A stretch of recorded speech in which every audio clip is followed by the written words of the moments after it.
Sponsored by the Big 98, Nashville's #1 for new country and the home of the Bobby Bones Show. The Rockin' Review is so pleased to have on the lead singer, frontman, one of the founding members for the hit rock band Skillet, John Cooper. Thanks for coming on the show.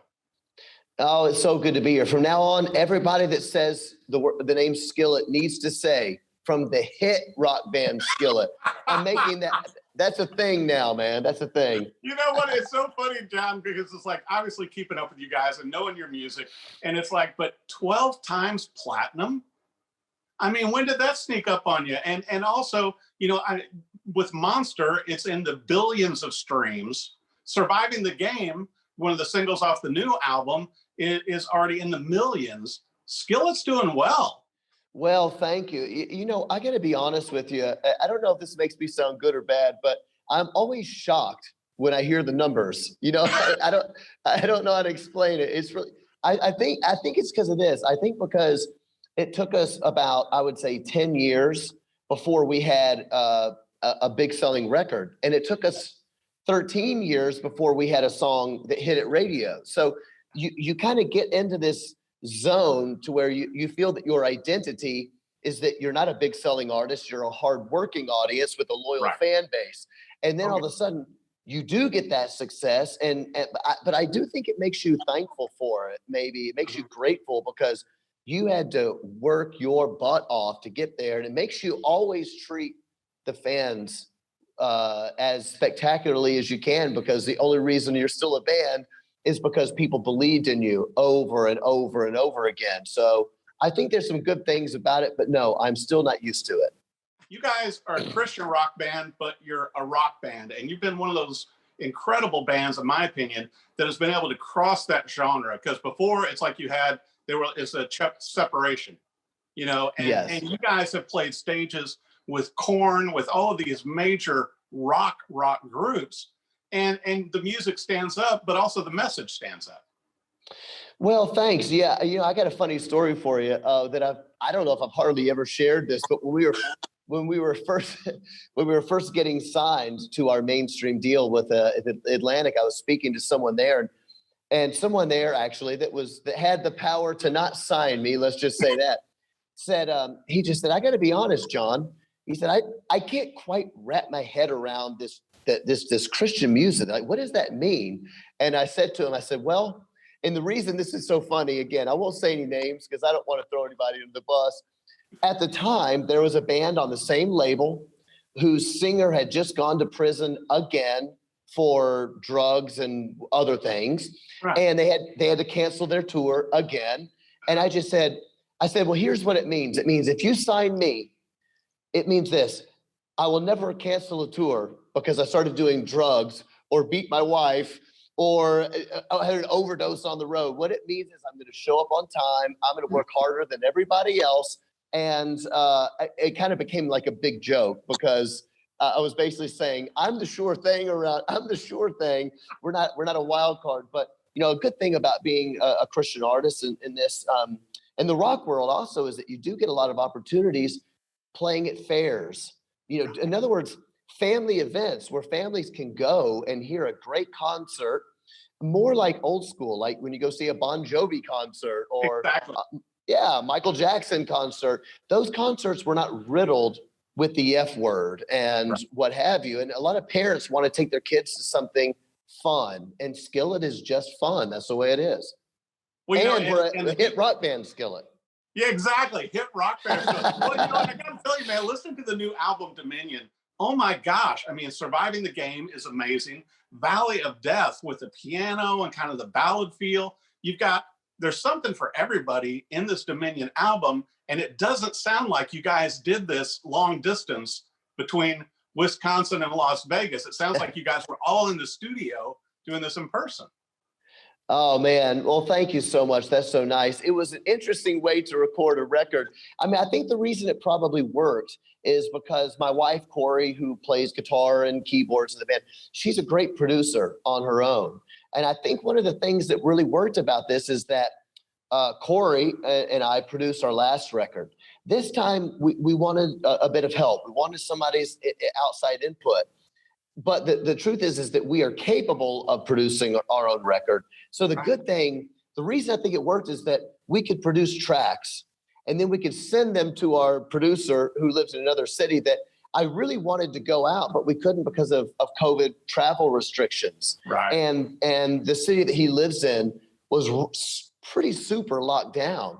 And I was like, how are we going to do this? So we would send him tracks and then he would make changes and do his thing. And he's an amazing producer. Kevin Churko is a genius. I think because of that, we kind of got this amalgamation of all of his ideas that maybe I would not have been apt to try had I been in the room, and then vice versa. And I think it made it what I consider to be certainly one of our strongest Skillet records we've ever made. And I don't say it lightly. So I think the fans are going to love it. I hope they love it, I should say. I think they're going to love it too. And it's hard to believe to me, 11th album. But what struck me from this album also, John, listening to it, is just the textures.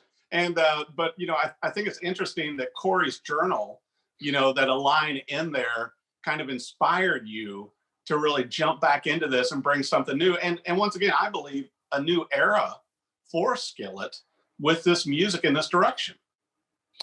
Well, that's really cool to hear you say that. You know, I actually do think that it feels like a new Skillet era to me as well. That's yet to be determined. We'll see what the fans say. But I'm glad that me and you are eye to eye on this right up in here. But it is different. And there's the journal entry that you're referring to, so fans know. There's a song on the album. It's track 2. It's called Standing in the Storm.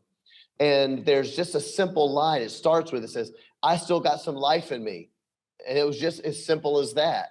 And I was really moved by that because I have a feeling that we are not the only ones that could have written that in a journal in the last 2 years. This has been so, I mean, I don't even know the right word, difficult, bizarre, saddening, isolating, for some people, extremely depressing. People have suffered in all sorts of, not just physical ways, but also mental ways. It's just been a really hard couple of years. And it was out of that feeling of not wanting to give up. And I've always been passionate about singing songs to people who struggle with mental health problems, addiction. I feel very passionately about those people. I call them the people on the fringe. They're the people that feel invisible. I want to write an album that they can hear it and it can just give them like that juice to get up in the morning. I don't care what's happening in your life. Face it. Do not give in to depression. Don't give in to those evil forces and that negativity, but face it head on. You still got some life in you. So that was kind of to me, that was the impetus of this entire record. And I surely hope that people hear it and they are inspired to face life's tragedies, face it head. Do not give in to that fear. Well, and I think, you know, you're striking a chord with your fans and with people that weren't fans before, because people are finding the music. People need a message, but also like on Ignite, on the new album, the guitar licks on there are just meaty. I mean, it's like, you know, as soon as that thing opens up, you're like, oh, this is rock and roll. Yeah, you know, nothing. Listen, what I was saying, nothing helps you in the gym more than a good rock and roll guitar riff. And we all got to lose that COVID weight. You know, every one of us has to lose that COVID weight. Oh, yeah. But you know, it was kind of, you know, quite funny making some of those guitar riffs into my mind. I was just imagining people going, man, I'm ready to go to the gym. And it's just as simple as that, you know. But you know, I will say this, I'm kind of quite, you were saying earlier, you don't know when to release a record in a pandemic. Do you release it too early? Do you wait until the world is opened back up and then it comes out afterwards? Or do you want to be on the cusp of being a part of like the tip of the spear as life changes? And I opted for that latter option. I believe I'm kind of quite optimistic about 22. I do not think this is going to be a devastating year. I don't think it's going to be a year of death and destruction. I think it's going to be a year of liberty, a year of hope, a year of people coming back to relationships and putting away some of that, the addiction. I mean, I know people personally who used to suffer with addiction. They had been clean and sober 5, 6, 7 years.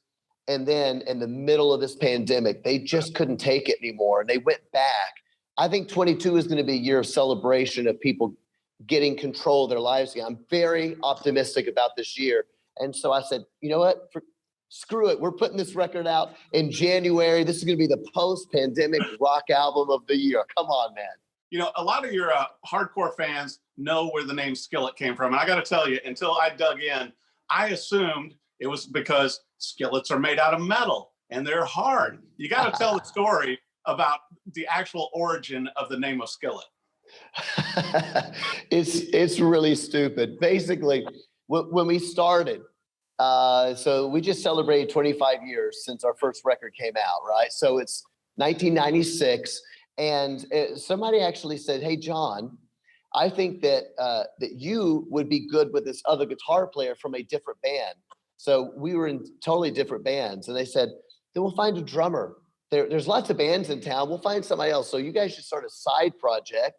And he said it would be like cooking, taking all these ingredients out of all these different bands and throwing it in a skillet. And then somebody said, you should call it Skillet. That'd be so funny, man. And I was like, okay. You know, it's like that. This is a reminder to everybody out there watching. If you're going to start a band, do not name it based on a joke. You better be ready to live with the name of that band. I sometimes tell people that Skillet is the biggest selling band that you've never heard of.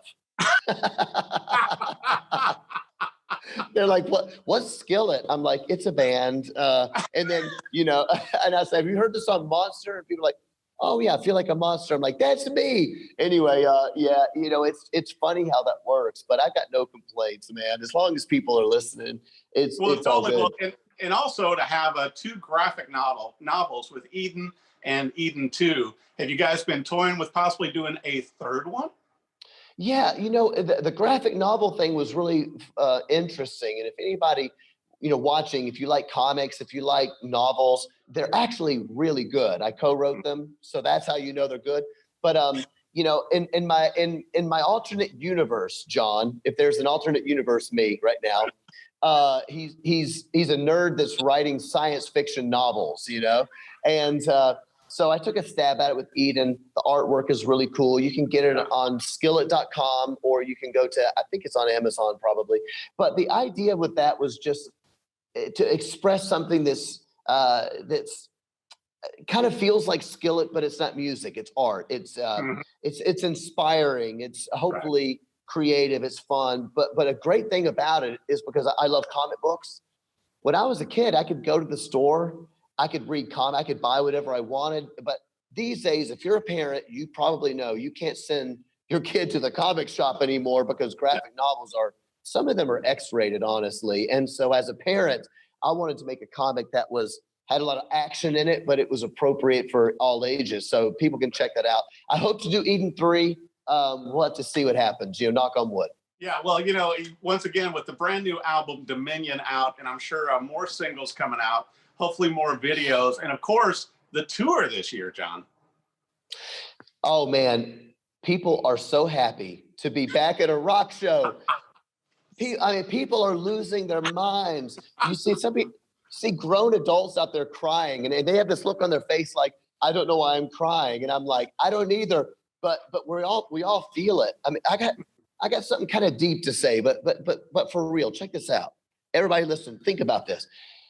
There are almost no places in our culture any longer that all kinds of people can go to, like one room where you have Republicans, Democrats, independents, religious people, non-religious people, anti-religious people, rich, poor, no matter the color of your skin. There's almost nothing in American society. I think sports and concerts are probably the only things like that. And it's wonderful because it's kind of like you kind of check that stuff at the door, and you kind of come in and you get along with people that maybe you don't normally get along with. And I've found a lot of hope in that, to tell you the truth, that like you can give somebody a high five next to you, even if they don't vote for your candidate. You know, we have things that bring us together, and that is the human condition. The fact that we are all suffering, literally, we're all suffering from the same thing around the entire world right now. So it's just brought a lot of hope to people. And, you know, Lord willing, We will still be able to keep touring for the rest of the year. No one knows the future, but my plan is to keep bringing hope through rock music to these crowds. Well, I'll tell you what, Dominion is just an amazing album. Once again, you know, you guys have won Dove Awards, Billboard Awards. You got 12 times platinum. The hit band Skillet. John Cooper, thank you so much for coming on the Rock Review and talking with us about the brand new music. Oh, man, I appreciate the opportunity a ton. Thanks to all the fans out there. I love you. Sponsored by the Big 98, Nashville's #1 for new country and the home of the Bobby Bones Show.